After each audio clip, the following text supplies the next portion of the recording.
নমস্কার, আপনারা দেখছেন হিলি নিউজ বাংলা। এই মুহূর্তে যে বিশেষ খবরে চোখ রাখবো।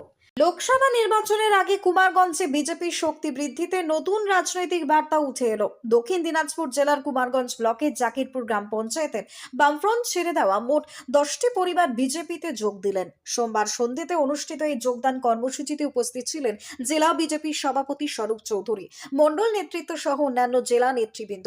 নতুন সদস্যদের হাতে দলীয় পতাকা তুলে দেন জেলা বিজেপির সভাপতি স্বরূপ চৌধুরী এবং অন্যান্য নেতৃত্বরা।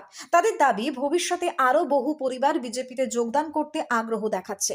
রাজনৈতিক মহলের মতে জাকিরপুরে এই যোগদান বিজেপির সংগঠনে গুরুত্বপূর্ণ শক্তি বৃদ্ধি আনবে এবং কুমারগঞ্জ এলাকায় দলের প্রভাব আরো বিস্তৃত করবে এবং আসন্ন বিধানসভা নির্বাচনকে সামনে রেখে এই পরিবর্তন বিজেপিকে বাড়তি অক্সিজেন যোগাবে বলে মত বিশ্লেষকদের। Bureau report, Hili news Bangla. এরা দেখে সন্তুষ্ট হয়ে আমরা বিজেপিতে যোগদান করলাম। আপনারা কোন বাড়ি করতেন? আমি বামপন করতাম।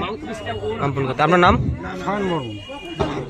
আজকে আমরা এসেছি তুলট মোড়ে, জাকিরপুর অঞ্চল, কুমারগঞ্জ বিধানসভা।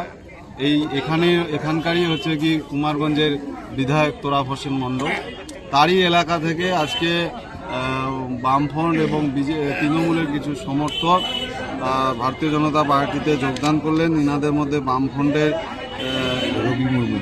রবি মুর্মু, মতিয়াস রহমান, তুফান মণ্ডল, আইজুল মোল্লা সহ এরকম 10 জন ব্যক্তি এবং তাদের যে পরিবার, এই নিয়ে 40 জনের ব্যক্তি আজকে ভারতীয় জনতা পার্টিতে যোগদান করলেন।